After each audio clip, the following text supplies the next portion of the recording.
Good evening and welcome to today's Engaging Israel webinar. Throughout this series we've been looking at challenges that Israel faces from a Jewish values lens, and today we're going to look at something. We're going to discuss the issue of the peace process, and the first part of the conversation will be a policy conversation looking at what I think is a very broadly held feeling that of negativity towards the peace process, of pessimism about where it's headed, if it's headed anywhere at all. Over the last few days we've had rockets from Gaza and Israeli responses, but really the story of a negative approach to the peace process, even among those who are hopeful about it, has been a story of the last months and years. We recently had rounds of talks after a year of deadlock in Jordan, when there were 5 rounds of talks, and we don't know at this moment whether they'll be renewed. But even when those talks were renewed, there was, if anything, at best indifference about whether those talks would produce anything. And most, I think, observers, but even the parties themselves, broadcast real negativity about where the peace process is today. And what I'd like to do in today's webinar is talk about 3 things. First, the general state of play, where we are in the peace process. Second, to look at some of the assumptions, some of the conceptions that have guided us in the peace process and lead many to the conclusion that the peace process, if not dead, is certainly comatose. And third, consider a little bit what the Jewish implications of that might be. I think it's fair to say that for the last few years, the parties seem to have been more involved in creating alibis for failure rather than conditions for success. Both have been very focused on explaining why it is that we can't reach an agreement, not how it is that we will reach an agreement. And this, I think, is driven by many, many factors. And perhaps to describe the state of play very briefly. On the Palestinian side, even for those who believe, and there are many who believe that Abu Mazen is committed to in principle, to a 2-state agreement, he finds himself, I think, at the moment very isolated and very unlikely to make big decisions in favor of an agreement at the moment. And that's due to many factors, internal Palestinian divisions, but also to a large extent because of what's happening in the region, where, given the Arab uprisings, it is increasingly difficult to make unpopular decisions. And peace with Israel is a particularly unpopular decision. And we see Abu Mazen kind of moving pretty unconvincingly between gestures towards negotiations, on and off again talks of reconciliation with Hamas, and moves towards the UN and Palestinian admission in the UN system. And he doesn't do any of these particularly convincingly and doesn't follow through on any of them. It seems to me because, in essence, he doesn't want to pay the price of any large decision. A big decision with respect to an agreement with Israel, even if he thought it was possible, which he doesn't, involves being accused as a traitor by Hamas, by some within Fatah, and in general being left isolated in an Arab world that's currently unwilling to support him in those very difficult decisions and concessions that he would have to make. And the other moves of movement towards Hamas and towards the UN involve retaliation, potentially from the US and Israel, and essentially have left the Palestinian leadership in a position where either they don't want to make decisions, or those that are inclined to essentially don't have the legitimacy and the support to do so. On the Israeli side too,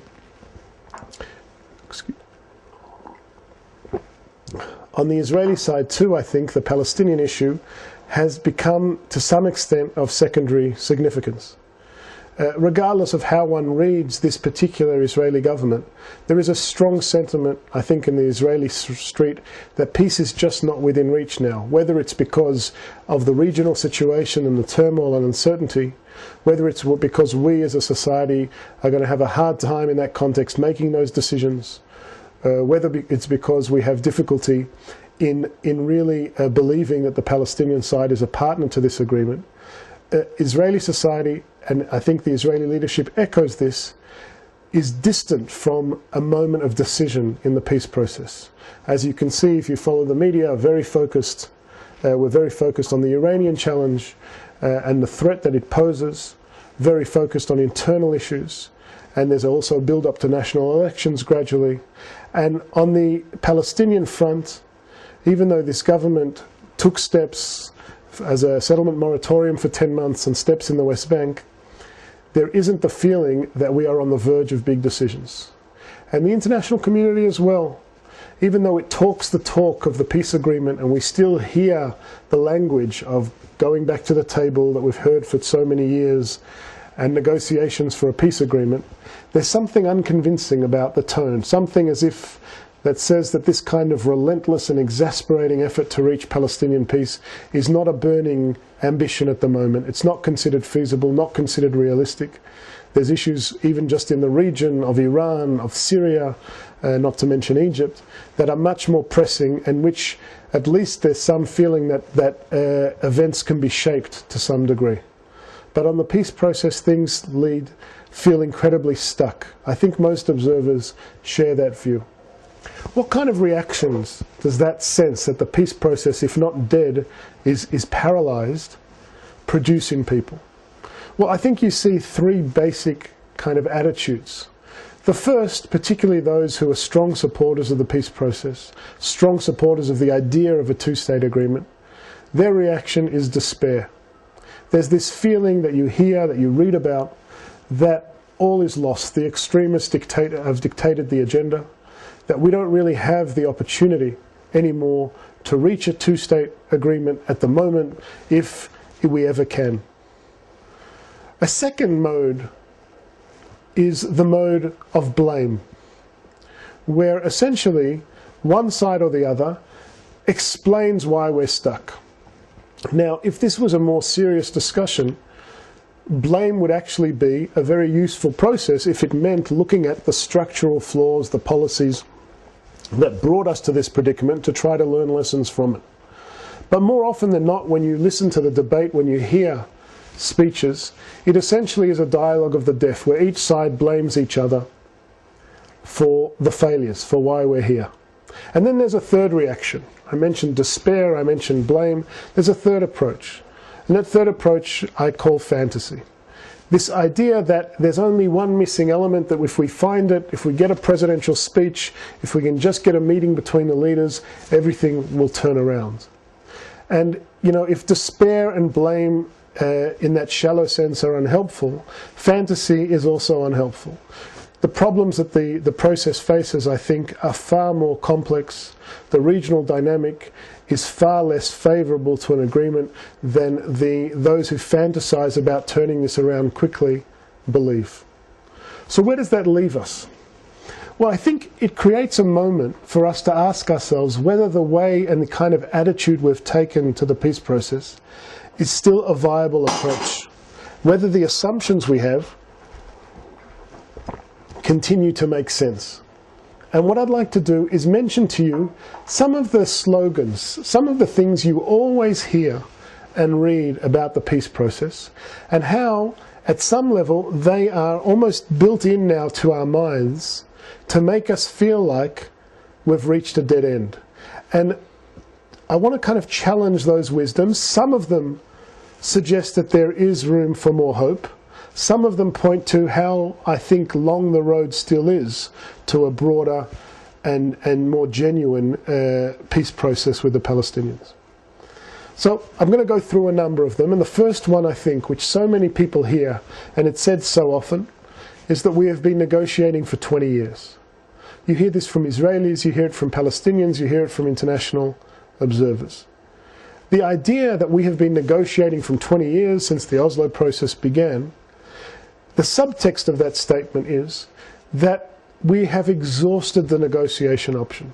There is nothing more to talk about. We've tried and failed, and that's all there is. So I think this assumption that we have been negotiating for 20 years is fundamentally wrong. If you, just from a technical perspective, the fact is we haven't been negotiating for 20 years at all. For most of the 20 years, we've been arguing about why we're not negotiating. And for those periods where we have been negotiating, only a very short amount of time was actually spent on a permanent status agreement, on a peace agreement. Most of the negotiations were about interim deals. Some of them dealt with very day-to-day challenges. Some of the time the parties were engaged in a very kind of difficult process of coping with the aftermath of conflict or being in conflict. And there have really been only two major attempts to have negotiations. That's the Camp David process from 2000 to 2001, beginning of 2001, and the Annapolis process from the end of 2007 to the end of 2008, when the Gaza war erupted. Now, to reach the conclusion that this process has failed, that it's dead, that negotiations are exhausted, just because of that, those two periods, I think, is misstated. There is room for a lot more work in the negotiation area if you could create the conditions where those negotiations were right.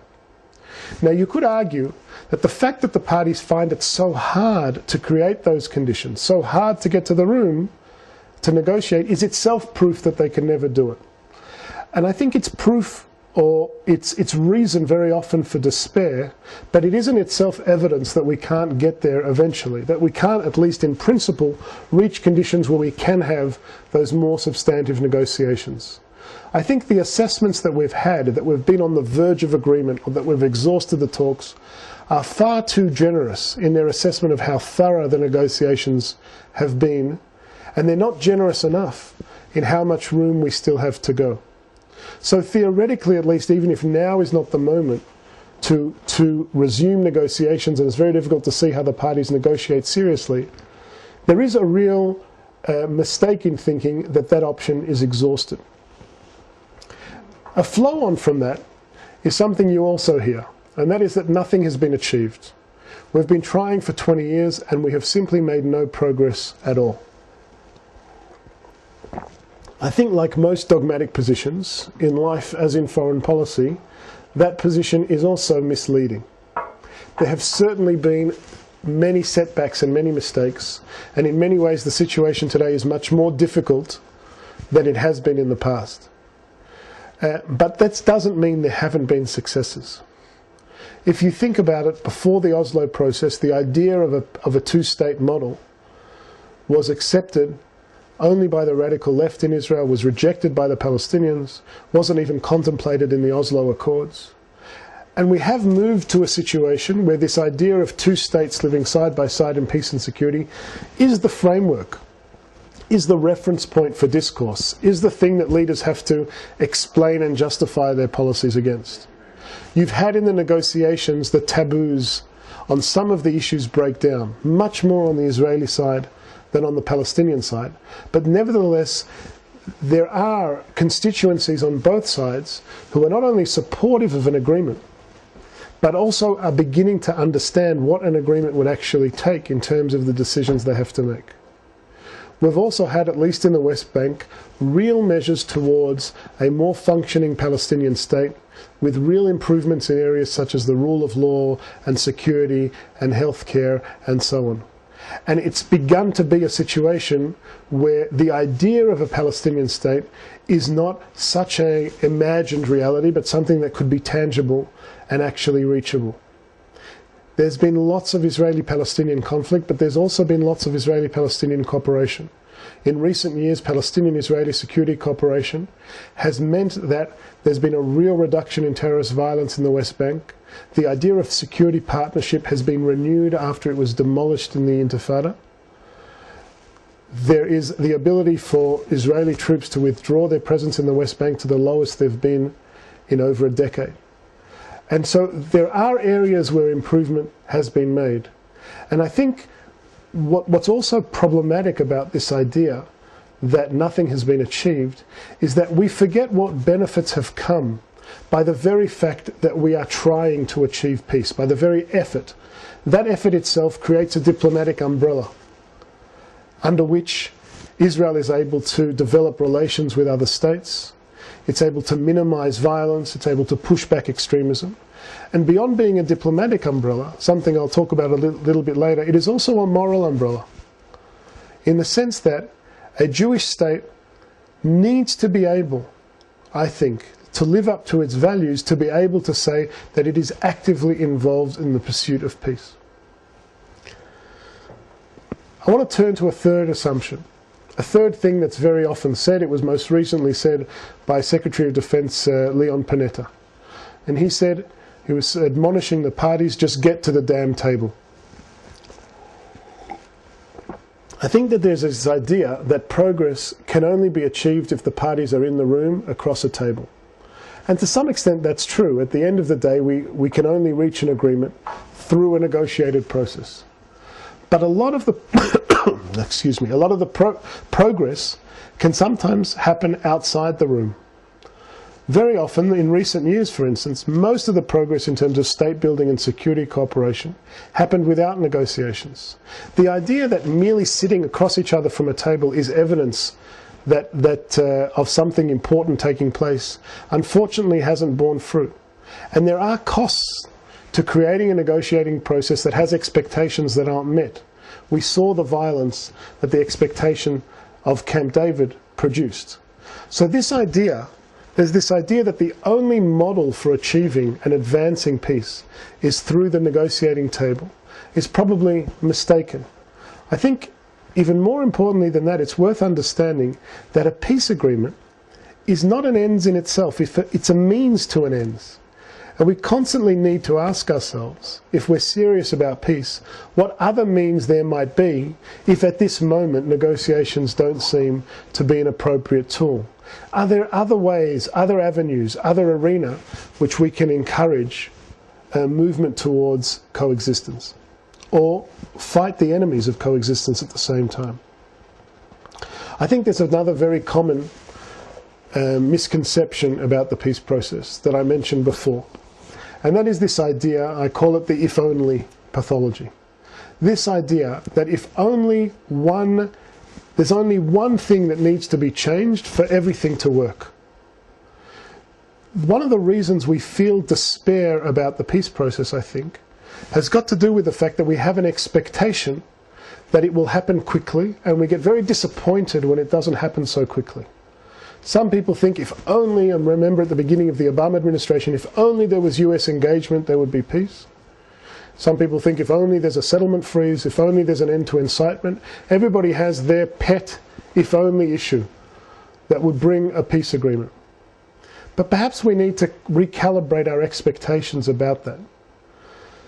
You know, given that we've only been involved in this process for 20 years and only been negotiating for a very short amount of that fraction of that time, the idea that we still have a long way to go need not necessarily be a source of despair. If you compare this conflict, which is one of the most complex and bitter conflicts in the world, even if it's not the most deadly, to the Cyprus conflict, for instance, which is much less complex, the Cyprus conflict has had multiple attempts to resolve it and hasn't yet resolved it. And our expectation that we're just one step away and then this constant disappointment that we don't get there also feeds into this notion that the peace process is dead, when perhaps what we need to be thinking about is how many things we need to be doing to just push in the right direction, even if we don't see what peace on the horizon. This is added to by yet another assumption, something that's very common, and that's the idea that everybody knows what an agreement looks like. You sometimes get the image when you listen to speeches or read op-eds that what the problem is we haven't been able to get the pen into the hands of the leaders just to sign on the document, because everybody knows what the deal looks like. This too is a very simplistic way of looking at the peace process, and it produces disappointment because it produces a false expectation. I think everybody knows what the slogans of an agreement sound like, but an agreement that's actually implementable, that affects people's lives for the good, hopefully more than for the bad, is an agreement that has a real attention to detail. And there are lots of areas where we still have work to do in order to reach an agreement. Now this can be a source of disappointment for some, but I think another way of looking at it is that we still have a lot of work to do. And we need not have this expectation that we're on the verge of an agreement that we're never getting to. I think one of the problems about our attitude towards peace, and in general towards the peace agreement, is the way we speak about peace. Our language in relation to peace has these conflicting trends to it. On one hand, we talk about peace as if it's a very painful endeavour. You hear our leaders, and international leaders as well, talk about the painful concessions of peace, talk about how you have to give up some of your dreams for the dreams of others, in a way that makes the advocates of peace sound like they want to give a concession speech, not a victory speech. Peace is made to sound like it's the vegetables as your mother wants you to have for dinner. Something that's very annoying, something that you don't want to do. And what this does in the discourse is it makes the advocates of peace sound like people who are less serious about their national narrative, more willing to give up assets. When we conceive of peace as painful, what we're saying is that, well, look, there's just too much pressure at the moment, Israel's under a demographic threat, could be isolated and so on, we have to give up. It is a defeatist kind of language. And because of that defeatist language, it pushes the advocates of peace to the margins of their societies. There's a conflicting trend. And those are the people who talk about peace in utopian terms.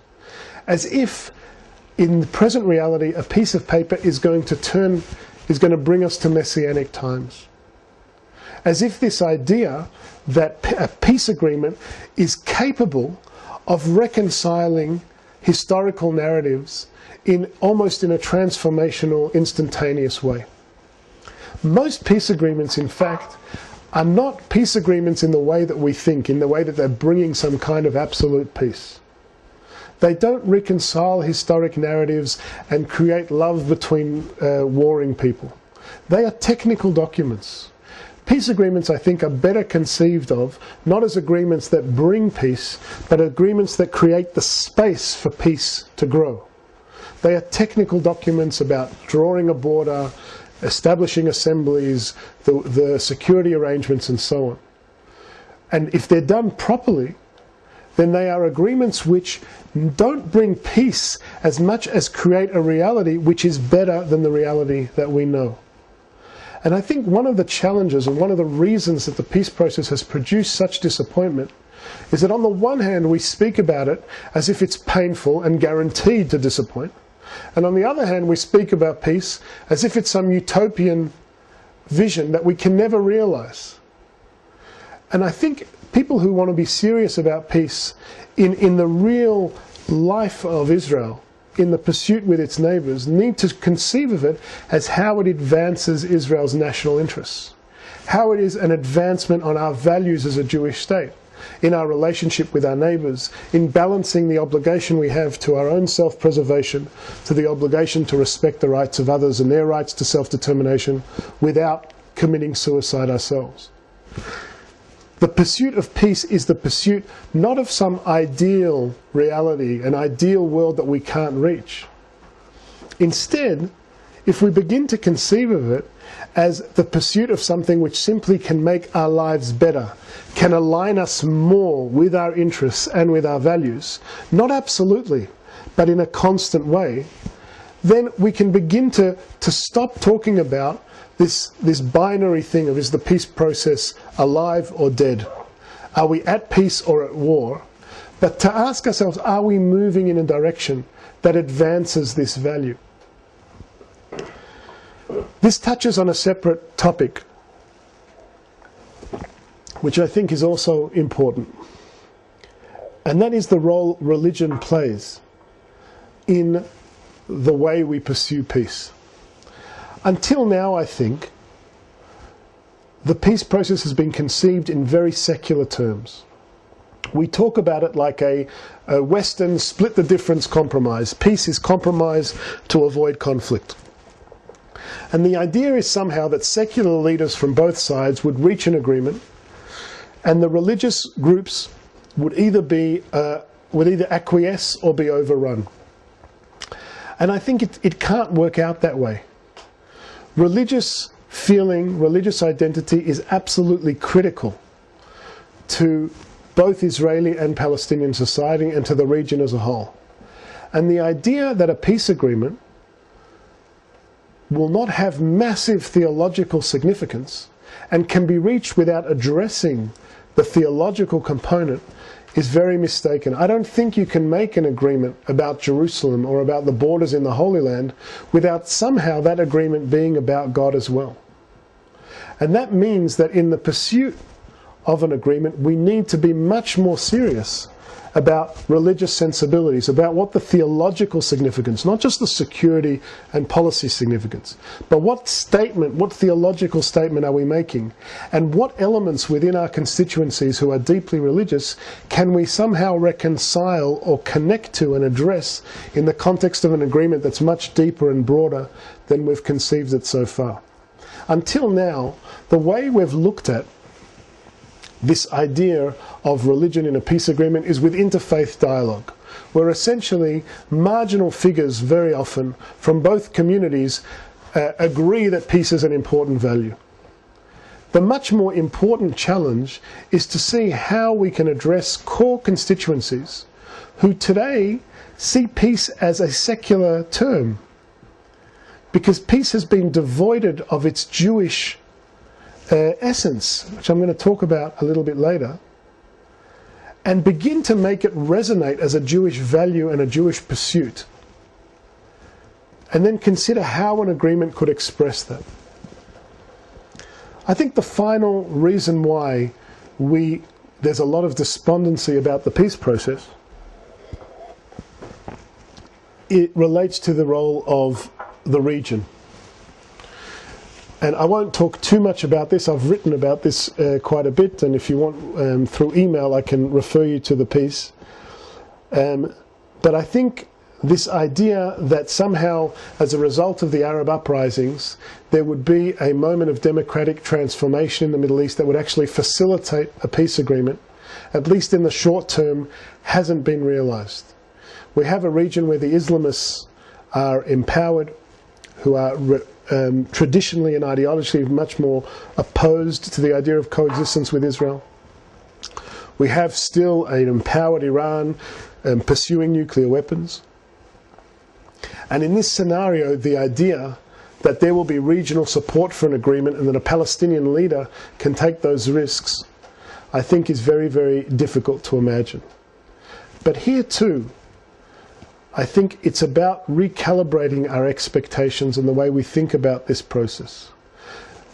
Commitment to the idea of Israeli and Palestinian peace doesn't mean commitment to the idea that it is realizable overnight, or that in any given situation it's just a moment for decision. It means looking for every opportunity to empower those in the region who can be committed to coexistence and disempower those who are opponents of peace. And even at this difficult moment in the Middle East, there are ways to imagine how we could move in the right direction.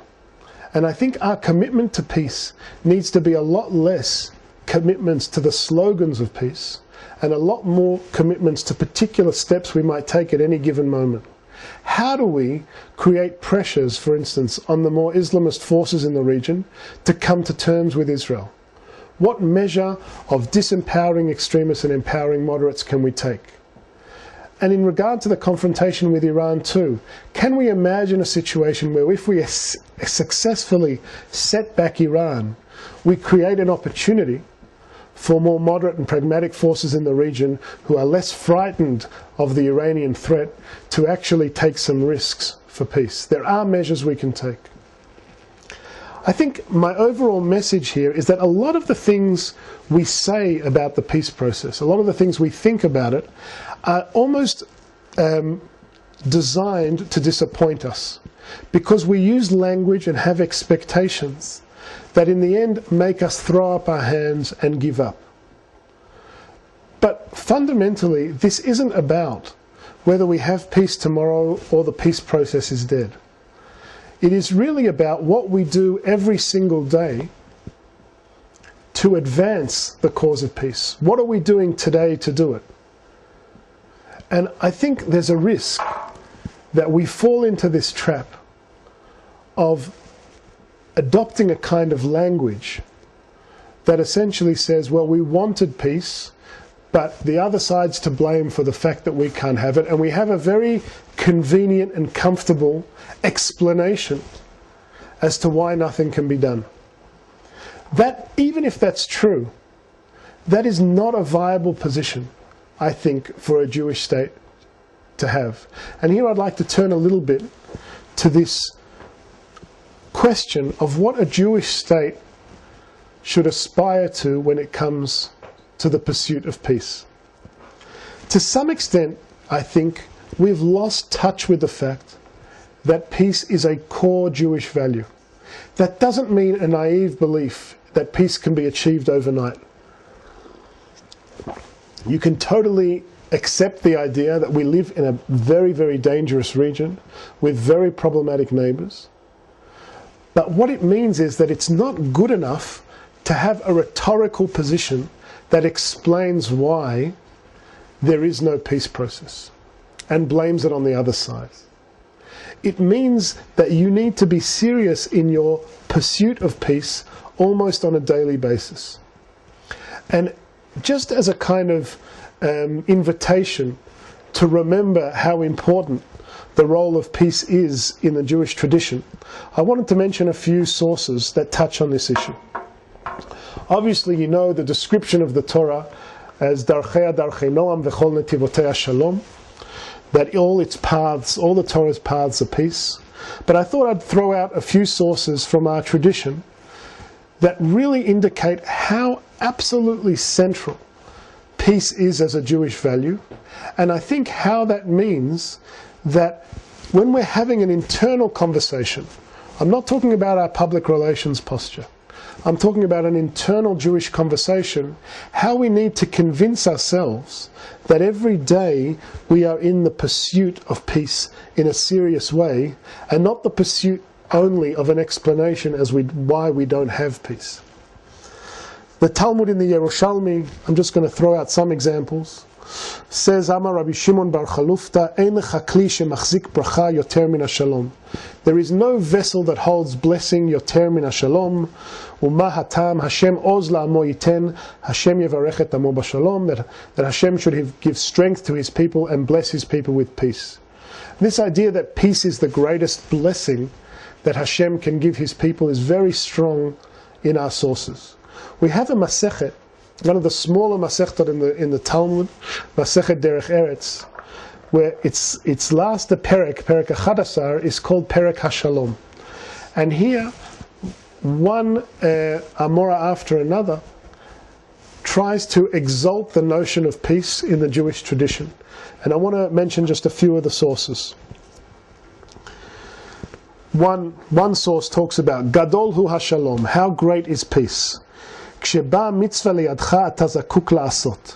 mitzvah comes before you, it gives the example of Shiluach Haken, the sending away of the mother bird from the nest when you want to get the eggs. You have to do it. Aval hashalom maktiv bo, but with respect to peace, what is written about it? Bakesh shalom veradfehu. Seek peace and pursue it. Bakshehu mimchomcha, you have to seek peace from your place that you are.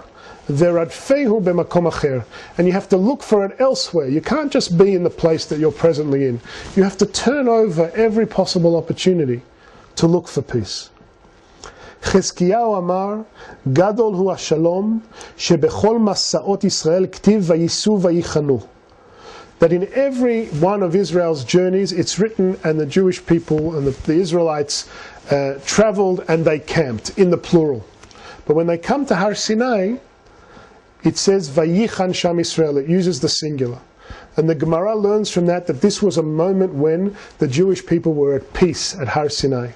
And the Gemara says, Amar HaKadosh Baruch Hu, Ho'il v'san'u Yisrael et ha'machloket v'ahavu et ha'shalom, because the Israelites hated dispute and loved peace, v'ha'asu chanaya achat, and were able to make one united encampment, harei ha'sha'ah she'eten lehem et ha'torah. This is the moment that I'll give them the Torah.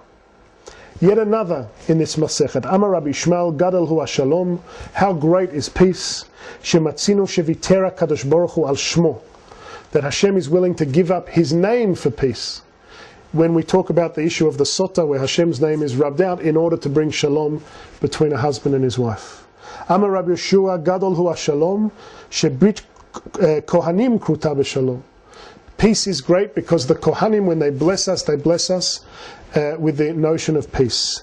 Amar Rabbi Yeshua, another saying of Rabbi Yeshua, Gadol HaShalom, great is peace, Sheshmo shel HaKadosh Baruch Hu Nikra Shalom, that Hashem's name is actually peace. These are just small examples of a tradition that exalts the pursuit of peace. It doesn't have to be a naive pursuit. But I want to challenge people, my personal view, to say that the idea that the pursuit of peace is dead is not a viable position for the Jewish state to have. We can be realistic about it, we can be hard-nosed about it, but we also need, for the moral fibre of our society, to be a Jewish state means to be a state that is constantly pursuing peace, not committing suicide, not taking silly risks, but willing to challenge the assumption, always challenging the assumption, that the reality we are destined to have is a reality without peace. And that's the idea I wanted to leave you with, because there's such negativity around the peace process discussion at the moment, such a feeling that there's nowhere else to go. And I think as a society, as a people, and as a state, we cannot stick and be stuck in that place. Our obligation is to still ask the question every day, what do we do today for peace?